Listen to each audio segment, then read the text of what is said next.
week's video is sponsored by Fidelity Investments.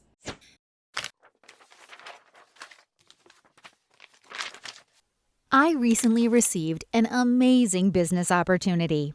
A stranger named Amara, whose Instagram bio reads, "Own Your Story," DM'd me to tell me I can earn a high income with low effort, all from my phone. It's completely free and full training is provided, but I should probably spend $725 on a starter kit as an investment to myself. Wow. If you've been on social media over the last 3 months, there's a good chance you've received a similar opportunity. Since the COVID-19 outbreak, just about every woman I know has been asked to join a multi-level marketing scheme.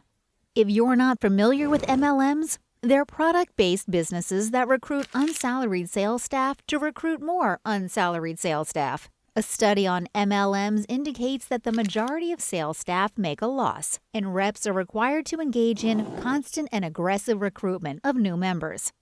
So why are so many young women joining them? MLMs have a new target audience, the girl boss. In the early 2010s, MLM's main clientele were suburban women in their late 30s to early 40s. One paper reported that a popular beauty-based MLM typically caters to the needs of persons between the ages of 35 to 45 years old with higher education above high school.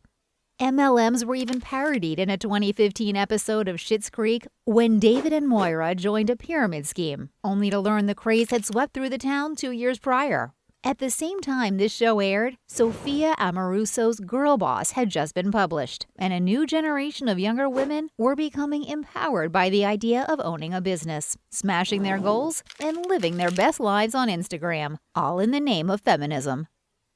Recent essays like Lee Stein's The End of the Girl Boss Is Here have shed light on the demise of this mindset. Outdated girl boss messages like the popular, "You have as many hours in the day as Beyoncé," lend themselves perfectly to MLMs because they promote the message that women are failing because they aren't working hard enough, rather than acknowledging the simple fact that 99% of sellers end up losing money when they invest in multi-level marketing. You can see this in action on pro-MLM social media accounts. They post the same unactionable advice we've seen since the dawn of Tumblr feminism, like, "Girl, get out of your own damn way," and "Hustle beats talent." Delve a bit deeper into these millennial pink posts, and you'll find problematic, shame-based messaging, like, "If you're not careful, your own fears and insecurities can trick you into a mediocre life," and "You spend $10 a day on breakfast and lunch. That's $300 a month. You can start a business. You just won't prioritize."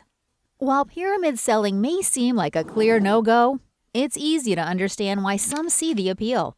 As the Instagram account MLM Debunked states, the pandemic has left a lot of people in positions of financial uncertainty and distress, which makes them primed for an MLM pitch or opportunity. They add that MLMs flourish amongst vulnerable and desperate populations.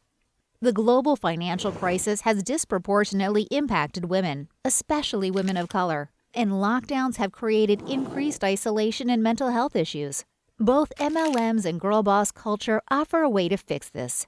Improve your mindset, join a community of like-minded women, and, above all, get rich.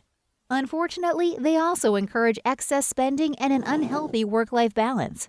For instance, the MLM recruiter I spoke to told me, "The harder you work, the more money you'll earn," and listed showcasing your life and making it look attractive as a selling tactic. Just as joining a pyramid selling scheme is unlikely to bring you financial freedom, working to exhaustion and spending your earnings on non-essentials to appease your Instagram audience is rarely a recipe for happiness or personal success. Until we all begin to acknowledge there's more to life than the hustle, and that struggling financially is not a personal failure, MLMs will continue to recruit and exploit aspiring girl bosses under the guise of female empowerment. As I mentioned, this video is sponsored by Fidelity Investments. They are here to help you reach your savings goals, and if you're looking for an easy way to finally start investing what you save, check out Fidelity.